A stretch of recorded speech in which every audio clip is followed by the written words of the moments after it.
Okay.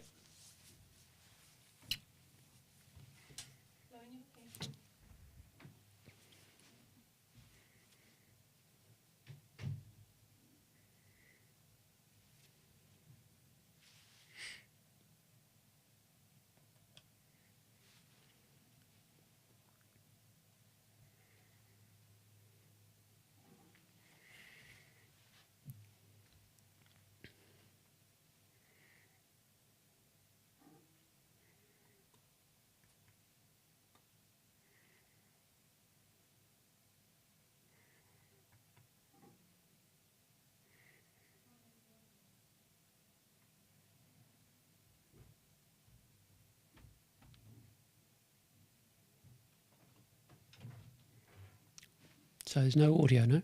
No. Okay, well, we should be live. Check if we're live.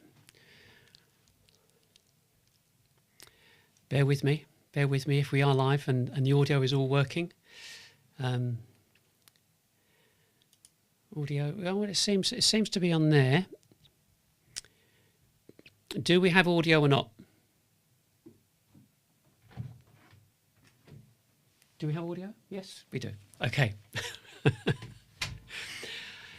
This, and I think this is that's always a good way to start. Yes and no. It is and it isn't. But the reason it's a good way to start is because you either recover or you don't. Sometimes I do recover because I've done this enough times. But the important thing is it's about it being live. And if this was a video, you wouldn't see that. You just go, okay, we're filming now, start whenever you're ready.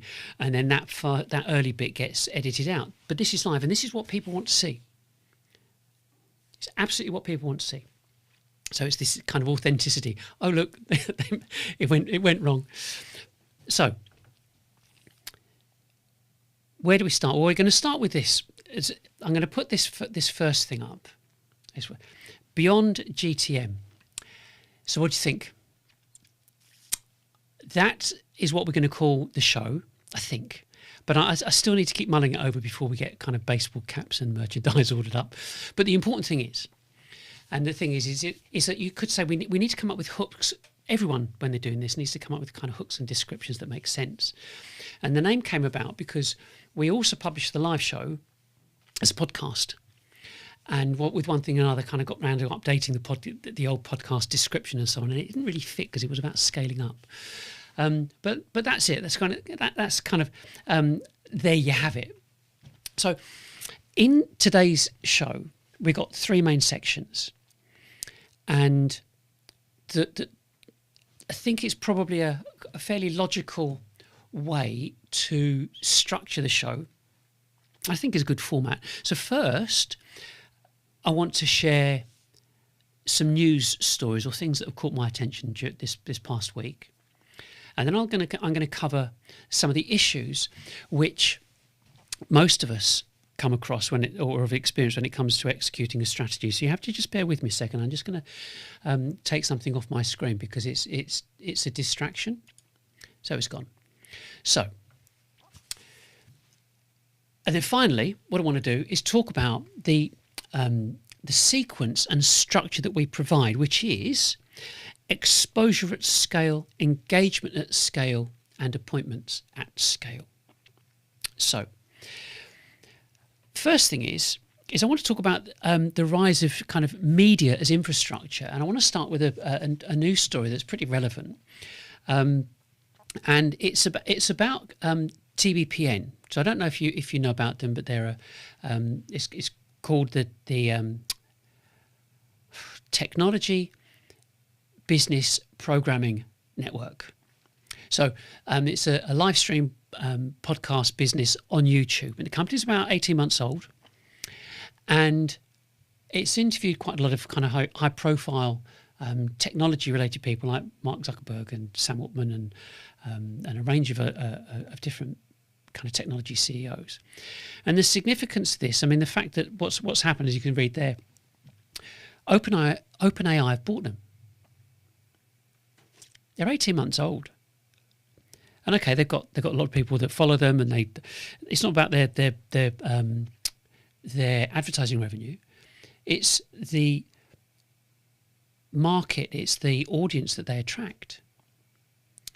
So as like I said, it's not about the acquisition of it. It's a big deal that a company got bought, but it's the significance of what it tells us about the direction of, you could say, modern tech companies.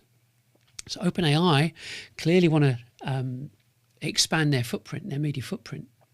So they recognise something really important, that media is no longer a marketing infrastructure. Media is infrastructure itself. So when a company controls attention, it controls a narrative. When it controls a narrative, it influences markets. Now, if we look at what we've been doing over the past few days even, I mean, just tiny, tiny, tiny scale. Our video clips have generated thousands of views. You know, some people watch for a few seconds, some people watch for a minute or longer. But over time, a proportion of those people begin watching the longer content, and that's what this is about. Nobody invests up front. It's like a drip, drip, drip. And that tells us something really important about the appetite for real conversation about business problems. So, I mean, if you look at these businesses here, you know, you look at HubSpot, for example. HubSpot acquired The Hustle. I don't know if you've seen it or read it, which is a newsletter media business. Mindstream, and they bought Starter Story. If we go back to that, I press the wrong button there. But with HubSpot, those three businesses that they've bought has given them an audience in the region of 50 million people a month. So, I mean, I have no idea how many leads they get from that. But I've got a kind of view on marketing automation for B2B anyway, but I'll come on to that later. But nevertheless, I mean, this is really serious. And then you've got Salesforce. So let me read this quote. This is their senior VP of global brand marketing at the time. He's now at ServiceNow now. But at the time, he said, we looked at the media landscape where people are consuming content and decided the days of white paper white papers in a business to business setting were no longer interesting to people. So they're starting from like a cookieless future, if you know about cookies and how they work and so on, but working from a cookieless future and looking at the consumer world, we reflected on that for Salesforce and asked, well, why shouldn't we be thinking about this too? I mean, the people who are watching Disney Plus and people watching ESPN and so on, and these are the same people that would watch Salesforce content, but in a business setting. So why wouldn't we follow that kind of direction? And he said, well, that's really the genesis of the idea. And then Sarah Franklin, who at the time, again, was president and CMO, said, I think she's at a company called Lattice now, which is a people performance company platform. He said, we've had to reimagine how to succeed in the new digital first world. So we reimagined our events, shifting them to all digital brand experiences, and introduced new, relevant, original content. And we're not going back. And in their eyes, they were creating the future. And so, you know, there's brands like Disney and Netflix and Peloton. And what they've done for streaming services for consumers, Salesforce Plus, which is the brand they've got, is providing an always-on business media platform that builds trusted relationships with customers and a sense of belonging for the business community. So this is really serious. So these companies are recognizing that owning attention is strategically valuable. And that brings us to kind of directly to the business problem that we want to discuss today. So you're probably thinking, well, it's all okay for them. Yeah. They're raking it in, you know, OpenAI, Salesforce, HubSpot, all operating in the billions. So it's a bit rich for me. And that's where you'd be so wrong. Because there are two glaring issues here. Firstly, HubSpot and Salesforce are looking to increase their exposure. And simply, I say simply, but what they want to do is to keep selling what they've got. But not to larger companies, because you and us, we know they exist. They want to attract the people at the bottom of that pyramid and keep them engaged for the long term. So as they grow and continue to use technology and get employed or re-employed or start their own businesses, they want to make sure they keep using their kit and their software. So stay with me on this, because what I want to do, I want to kind of frame that for us in B2Bs, in how this has affected us. And it's really, you'll like this, you'll like this. So it comes to this type of thing. So if we go on to here, have you heard of the elephant and the rope? So this is the best analogy I can think of. So when elephants are young, so in the circus or zoo or whatever, they're tied to a small wooden stake in the ground. As a calf, they pull and pull and pull, but they can't break free. And eventually they stop trying. So years later, when that elephant weighs 5 tons or more, and it could rip the stake out of the ground, even without noticing, but it never tries. Because it learned that escape was impossible. So the rope stays, but the real constraint is now in the mind, or in its mind.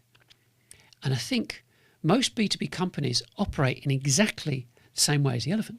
So for decades, we were told you needed massive marketing budgets, armies of salespeople, agencies, campaigns, advertising. You know, the whole complex Martech stacks, you needed all of that just to generate business. But those constraints were real once, but they aren't anymore. And today a company can reach its entire market through broadcast style media like the others are doing, engage thousands of prospects simultaneously, and orchestrate meetings at scale. Yet most firms are still standing next to that stake.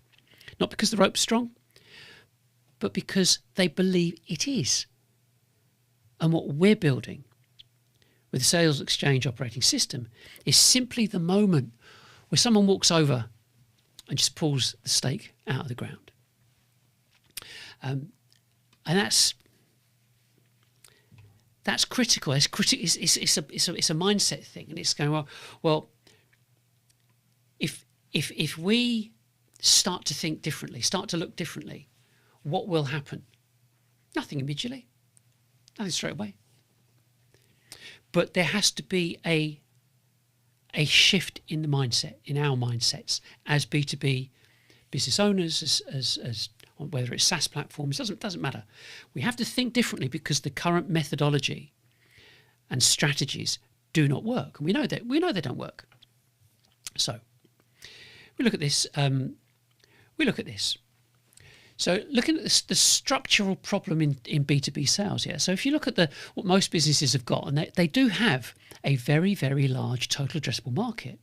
And if we look at the UK, for example, there's 6 million businesses with up to about 10 employees, 212 with about 10 to 50, 38,000 with about 50 to 250, and 8,000 businesses with 250 employees or more.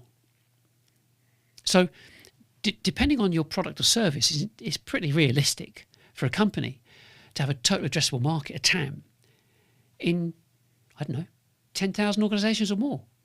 It's 10,000 potential buyers. And here's where the maths kind of starts to break down. So most companies attempt to reach that market using BDRs. So, you're doing that through outbound telephone calls.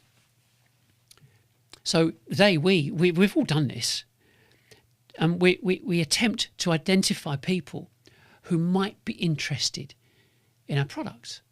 So in reality, it's like finding a needle in a haystack. It's like dialing for dollars, phone call after phone call after phone call, and we all know not interested, or someone might say, well, maybe. So if we look at this, I use this quite a lot because it's so relevant. Because we, as business owners, we need to know how to manage that scale, and there is a big scale out there, and the belief is that we can't do it, so we just do one at a time. Or the belief is, like I said a minute ago, nothing exists that would actually assist us doing this. So we just revert back to what we've always done. So even in a well-defined market, literally only a small percentage of companies are looking to do something. So if we look at where we are here, if you look at this over here, so you've got your excitable prospects, your enthusiasts and your visionaries, but they're also called the early adopters and innovators. And that equates to about 16% of your market. They're the people we're all after. We're not going to sell to these people here, but we are going to sell to these people, because that's how it's always been, it's never changed. So at the end of the day, there is a small group that are actively looking, and there are hundreds of reasons, and the most logical one with those. Let me just stop. With those other people, the early majority, late majority, and the laggards, the reason they're there is because they've probably already bought something. They don't need anything until they get to that point where they're not going to take anything, and then they'll become an early adopter again, or an innovator potentially. But as we know, a lot of people know that according to this scale, the bottom line is it's 16%. So if you're looking at 16% of your total addressable market, and if you say it's 10,000, 1,600 people might be eventually interested. But the challenge is finding them. I mean, they're of course they're going to be scattered across the country. They're not sitting there at their desks waiting for a cold call from a BDR or a junior salesman or a junior SDR. But you could say that the kind of the typical expectation of a BDR is going to be about 300 calls a week, 60 a day. And even at that pace, the success ratio is only about 300 to 1 or worse. So 300 calls to find one person who might be interested. So then you've got the sales stage. If you consider what that means, that even if the BDR does reach someone who's curious about your product, their role is kind of normally limited. They're not trained to book meetings. Or no, they are trained. They are trained to book meetings, but they're not trained to educate the customer. Yeah. So you always get. It doesn't matter how you got things set up. You can still get tongue tied when you're doing this stuff. You think, I've got it all licked. It's all sorted. But the bottom line is that they're there, and what this shows here. If you see this line here, that's the crossover between learning and looking and starting to buy. And BDRs want to be here. They want to try and capture that person who is right there. Odds on that, 300 or 400 to 1. There's your answer. So at the end of the day, the least experienced person in the business is given the task of initiating a conversation with a potential new customer. Fine. But in reality, that makes no sense at all. In fact, it's quite extraordinary when you think about it, because they're not salespeople. They're just on the phone. So then we've got this whole thing about the sales multiplication problem, because the traditional model assumes that you make calls, find someone interested, book an appointment, sort out discovery, discussion, demonstration, proposal, sale. And at every stage it shrinks. Those numbers get smaller and smaller because we know it's always a numbers game. It's always been a numbers game. But when the total addressable market is measured in thousands or tens of thousands, trying to identify these buyers one at a time with a phone call is impossible. And yet, this model has remained pretty much unchanged since the 1950s. Telesales cold calls replaced door knocking, and gatekeepers replaced reception desks. But structurally, the system's the same. It's not changed. So you could say that technology's made it worse. So most companies try to fix the problem with technology, and now you've got marketing automation, you've got account-based marketing, data enrichment platforms, reverse IP lookup, intent data platforms. I mean, if you look at that, you got all that timeline from top left up here, starting with cold calling, 1950s, and that goes right the way down with the development of YouTube and so on, down to where we are, 2026, dealing with AI, scrape and spam. But sadly, I say sadly, I'm not sad about it at all. I'm annoyed about it, but because some companies combine consumer and corporate data from data lakes to identify mobile numbers and personal contact details of execs. We're talking like Bombara and Cognism and Candy and Lead Forensics, those types of platforms. And whilst they all kind of make you feel like you're being stalked, they're using the IP, your company IP addresses, mapping them together. And so if you've purchased something, which is where Bombara come into it, if you've purchased something, that data can be mapped against any visits that you've made anywhere else, and they go, we know that this company, this person has been on our website. Phone them up. And so we're kind of in a bit of a darker territory there, which I've never liked, ever. So businesses manipulating kind of large quantities of personal data just to get a salesperson in front of a prospect. But the reality is technology didn't fix the problem, it made it worse. So, if you look at the original, call it the original, I suppose, the original sales process, it was simple, wasn't it? It was simple. Back in the day, the founders, you start a business, selling was no problem, just get amongst it, get out there. The founder tells the story. They meet customers directly. They explain the problem. They explain the solution. The deal happens.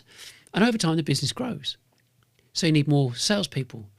Then the BDRs, then the pre-sales team, and then the marketing teams. And gradually, something quite significant happens. The original story that got the business there in the first place starts to become diluted. So you look at that, you think, well, what we need to do now, we need to potentially look at investment. And so they've forced down the investment route because they believe that once the investment arrives, marketing budgets, I just need to change something. I just need to drop down some. I'm just looking at the levels, the audio levels, and they're popping up into the red, and I just want to just drop it down a second. And I think yes, that's better. It's just a little bit this. So you're at a position where you've got more and more expense, your costs are increasing, and you think that the way to move this forward is to actually get investment so that you can do more marketing. So the investment arrives. And statistics say up to 50% of that investment capital goes on marketing and technology. So now the organisation has marketing automation platforms or more of it, paid ads, demand gen, lead scoring, attribution models. So you think, well, should be happy days, yeah? And then you realise, so what are we doing? So the annual recurring revenue full-time equivalent per employee stagnates. Profitability becomes harder to achieve to the point where the numbers that were supposed to scale kind of stop working. And we've seen it everywhere. Then the blame game starts. Marketing says, not our fault, salespeople can't sell. Sales say, it's not down to us, leads are crap, they're no good. And marketing shows all the analytics dashboards saying, well, we're doing everything right, look at this. And still, that revenue engine that you thought existed keeps struggling. So, you kind of got to look at this and think, well, what's going on here? But what happened was it was pretty simple. Selling used to be people telling a story to people. Then the industry tried to industrialize the process, and sales was broken down. Marketing generates the leads, BDRs book the meetings, pre-sales run the dems, and sales are supposed to get the paperwork signed, or something along those lines. So, in effect, the industry attempted to remove the human story from selling, and they commoditized it. So people began hoping that technology would do the work while the company just sat there and collected the money. But you and I know business buyers do not behave like consumers. They don't buy on impulse. They buy from people. People they know, like, and trust. Yeah. So that's what we all want. So, whilst the tech companies are adding different media companies to their own lineup, the objective is pretty clear. To sell, you need visibility. And no amount of BDRs in a team can achieve that kind of type of level of exposure. So it's only possible through some form of broadcast. Yeah? And that's what we've got coming up next. So, really, you look at this.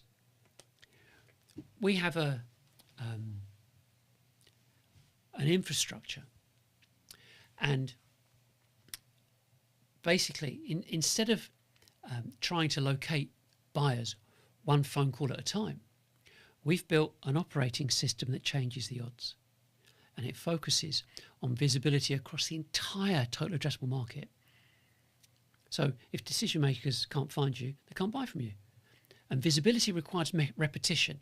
And I'll come on to that in a minute. But that's what we'd be talking about. So therefore, we want to look at this. This is what's been going on.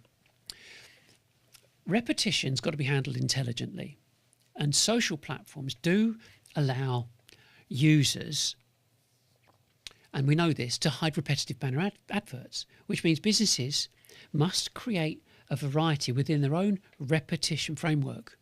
So the market's got to see you often enough to become familiar with you, to get to know, like, and trust you, but the content's got to evolve so prospects don't get advertising fatigue.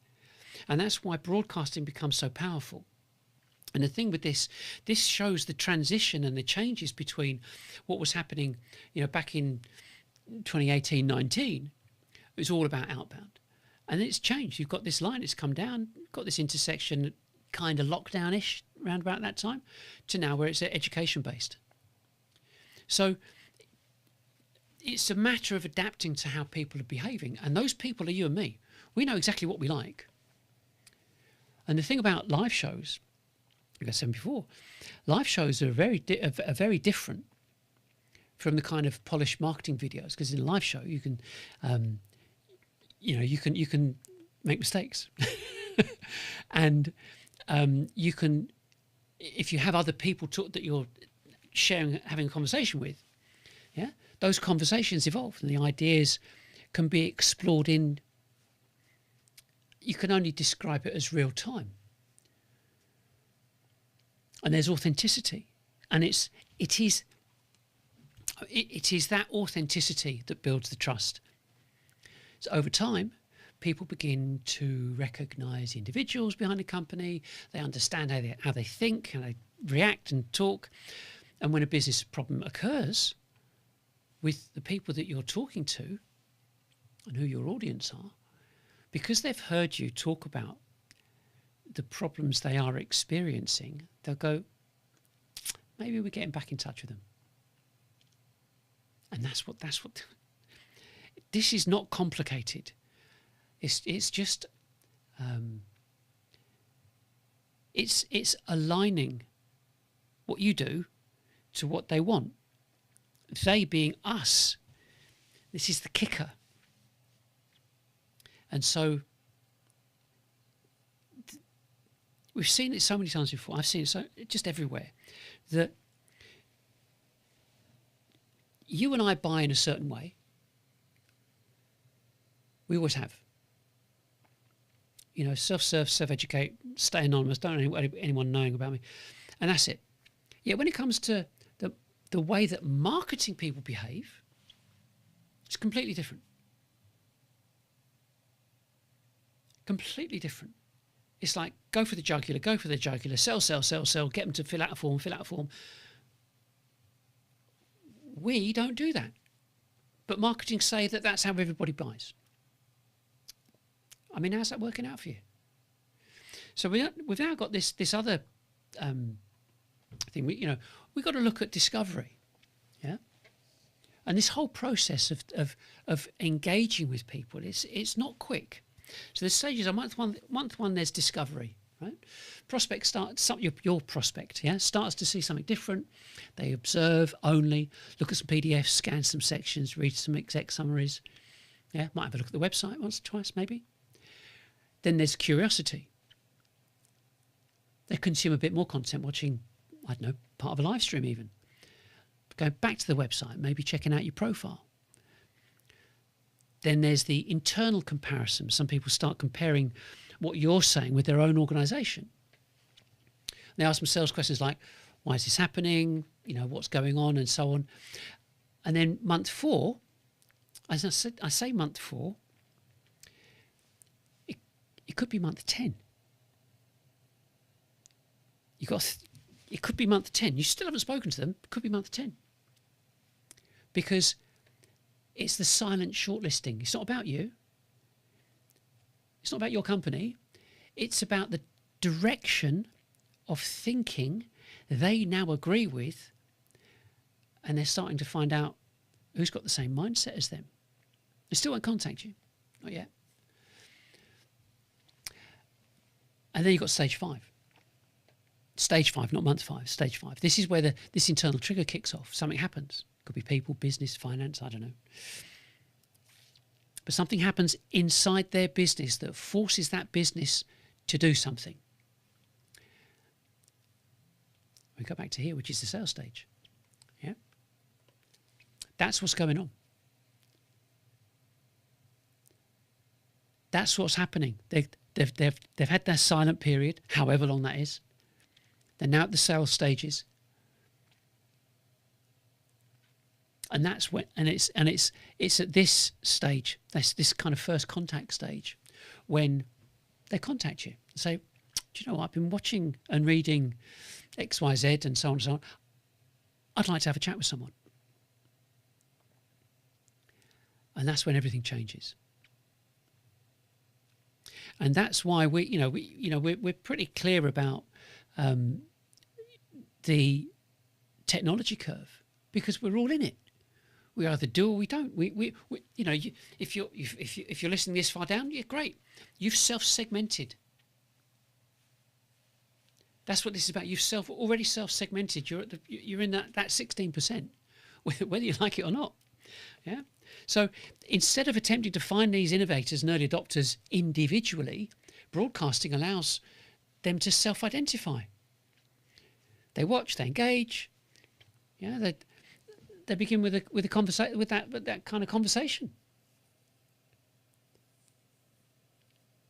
And now you've got to look at the economics. You know, if it takes 300 calls to find one person who might be interested, then if you wanted to find 10 interested people in a week, you'd need 3,000 calls. And at that productivity level of a BDR, you need 10 BDRs. 10 BDRs, 50 grand a piece, £500,000 a year. Just to get 10 interested organisations each week. And even then, I mean, that process is slow and properly inefficient. But this isn't about saving a bit of money here and there. I mean, you will by doing what we're recommending, but it's about finally implementing an infrastructure that achieves consistent visibility to your total addressable market, that maintains repetition and drives those interested parties to your live show which is in addition to your open access website and your downloadable content and anything else that can ensure that consistency of exposure and engagement. And if you look at this, and this is how you do it. This is how you reach 10,000 prospects all at once. And that's what brings us to the operating system. And I think that, at the end of the day, you're looking at this whole infrastructure that's been built out because there is a problem. But our new business operating system does something fundamentally different. It replaces the isolated cold calls, that fragmented marketing campaigns, that disconnected sales activity with a coordinated visibility engine that your entire total addressable market sees, and and they see it via a narrative that relates to social posts, emails, banners, all of which look to educate and promote your live shows. So the innovators, like I said before, the innovators and early adopters self-select. And conversations begin with people that already understand the story, as you're kind of getting to understand this now. And suddenly, I say suddenly, the economics of new business begins to make sense again. We go back to this. First, because you need to know how, I'm saying this is amazing. So I need to explain it to you. You've got to email your total addressable market. That's a starting point. It's no big deal. We know it's no big deal. So email 10,000 people. No issue. Those that are that 16%, they'll be up for maintaining it. Some won't. And if you haven't got a 10,000 name database, about time you got one. Costs next to nothing. Okay. So we have a structure that sends out, and we talk. This is all done at scale. Okay. So then you've got the banners. In parallel, you set up a banner campaign on LinkedIn to the same matched audience as your emails. So now you've got email and banner visibility. And then you've got multiple social posts on LinkedIn or any other platform, whether it's Facebook, X, Instagram, but we use LinkedIn. And then this is the difference. This is what this is about. This is a constructed graphic and post. So these are generated. And I say generated. They're constructed inside our platform. So what I've just explained is SX Reach, which is the umbrella for the email, banner and social. And all of those float into what we call SX Connect. So the elephant in the room, right? Everybody, it doesn't matter what anybody says, it's irrelevant. We know it is. And this is a really important part. Nobody cares. Because if you're looking at this, you want appointments. You don't care what marketing does, you don't care who does what. The only thing that matters is that appointment. Because we know it's the only way revenue starts making its way towards you. So we have a structure here. It's a multi-page discovery approach. So everyone, we know everyone has to go through discovery, yeah. With all new prospects. So we've got a multi-page form, and they fill out our discovery documentation. And the reason behind it saves a massive amount of time. So because it's all online, it's just a series of ticks. It's visible up front, so that go on to when you look or someone looks on the website, they can see the button, click on it, look at all the questions in advance, download a PDF in advance even, and give it to another member of staff to get them to complete it before the form is actually filled out. So once they've completed the form, they book a meeting. I mean, everyone's done that before. Book a meeting. And that's where the operating system starts processing the data and so on. So it does the research that a salesperson would normally do and delivers it as a report to the salesperson, prepares the proposal, prepares the slide deck, does a cost comparison, and it tells the salesperson when it's ready. And so every single one of them are well prepared before the meeting. You just have to think about that for a minute, right? You're broadcasting potentially to what? Tens, hundreds, thousands.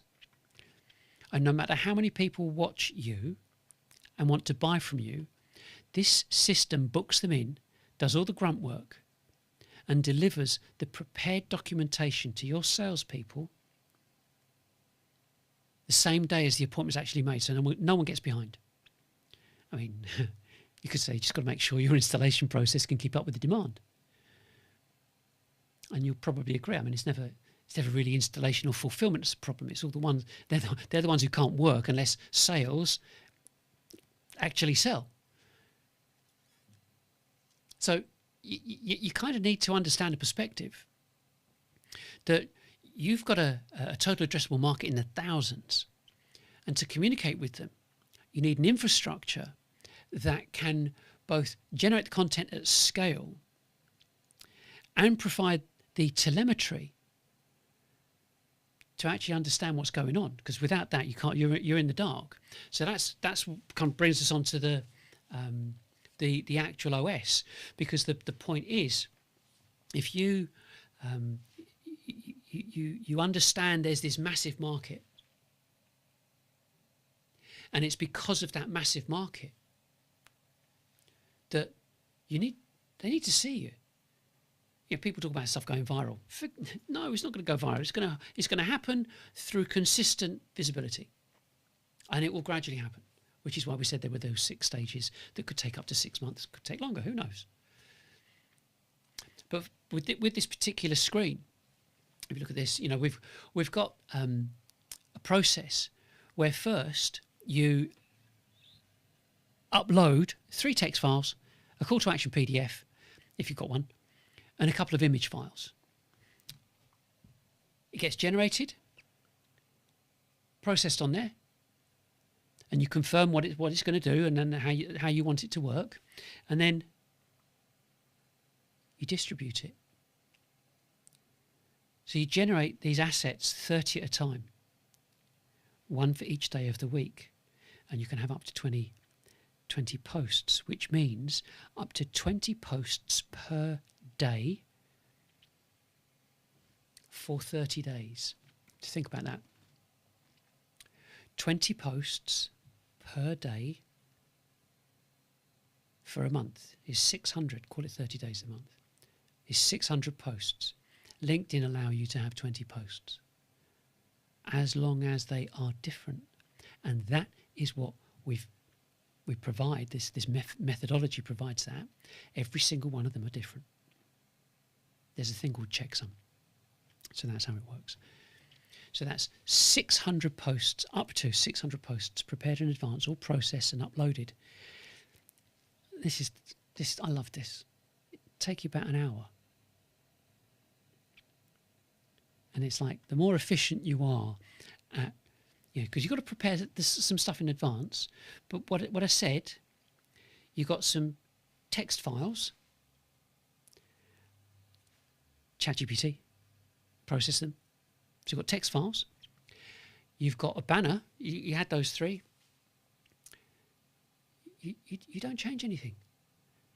The process changes the text, the middle layer text, and because every single title is different, it changes the size of the checksum for the image. I'll just go back and I'll just show you what I mean, because this is really, really important, because if you put the same post up every day, 20 times a day, you wouldn't be able to, because LinkedIn would say you're spamming. But if you look at this, I'll take myself out of the picture for a second. If you look at this, a banner layer, which is you can see me on there, banner layer, text layer, and a base call to action layer. There are 3 graphics layered, but the middle graphic is generated automatically. So that's how it works. It's great, because it's what everybody has needed, because if you don't exploit repetition, your marketing efforts are no better than a BDR. Call a day, might find someone, maybe. You know, asking your team, oh, would someone please share this on it? Come on, we're way past that now. So that's this whole kind of process that we've got.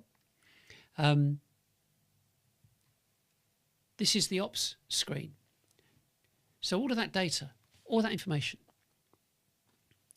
So you have to imagine, you've got 600 posts going out every month on repeat. You've got emails going out, not every day, but regular emails going out. You've got banner adverts. And what you need to know, you want to know how they are landing, which boils down to your impressions, engagements, and clicks, and downloads, and visits, and watch time for live streams, and watch time for videos, and watch time for shorts. And what you need is you need your own analytics.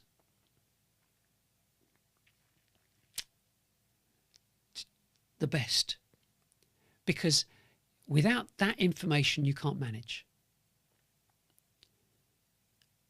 And that's what this is all about. I'm not interested in marketing. I'm only interested in revenue generation. And there are a raft of activities that have to happen. So those activities happen, which lead to impressions, engagements, and so on, and appointments, and demonstration presentations, and so on. The numbers get smaller and smaller and smaller, because we know it's a numbers game. But the critical thing is, and this is, I love this. This is the best screen. You've got, where are we here? So we start at the top. You've got social, your social posts, your emails, your banners, and your live stream activity. All of that results in appointments and proposals that are generated. And then you have proposals that are generated, I'm sure that's the right way around. Where's my glasses? Yeah, you've got meetings that have meetings booked, and then you've got generated and sent. And the reason they're generated and sent is that something may change within the meeting, which is why you have to have that flexibility of editing it. They might not have got round to sending it out yet. You're not going to get every deal, are you? Nobody is. But that feeds into the revenue, your pipeline. So, I mean, there had to come a time that something like this was going to be developed. And so really, so in a way, it's like, where'd you go next? Where'd you go next after this? Well, you can download the Revenue Reset series, which is 3 PDFs, which will help you process what I've said today. And the link for that, the link for that's in the description. Yeah, and this is and the next part is really important. The next part's really important because it is our, you could say, foundational recommendation. Because if you want to change where you're heading, and that tends to be, we need to generate more revenue, guys, because that's what we've got to do. And what we're offering is not simply about installing a bit of software and you hoping for the best. I mean, let's face it, that's what got us into this mess in the first place. But the course, the Sales Exchange course, 20 modules, self-paced online course that will take someone a week or a month. Okay, if we look at that, the whole point of this is quite a detailed process that we've got. It's our academy. We call it on our academy website. But it's two things. I'll come on to this second in a minute. The first thing is that there is an introductory module, an introductory lesson. It's about 40 minutes, I think. But it's worth looking. It's worth watching. Because if you don't understand what the problem is, the one is accepting there is a problem. The second part of accepting a problem is looking at what the alternatives are. And if you understand and recognise that the marketing industry in B2B has been saying the same thing for 20 years, it's not good. And it's not going to change overnight. Unless you have a different catalyst, something that's going to trigger a change, and that can only come through understanding and discussion. And that's why I did the course, because you have to understand all the different things that are required that bring everything together. And then part and parcel of that is because it's online.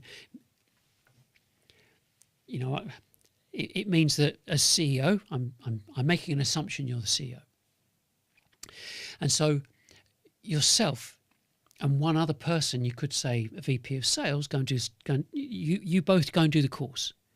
Note, CEO and VP of sales.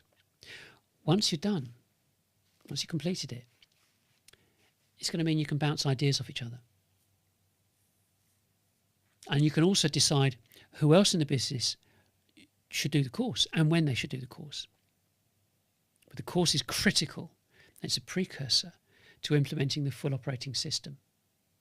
And on that subject, I think you should visit the website, learn as much as you can about the operating system,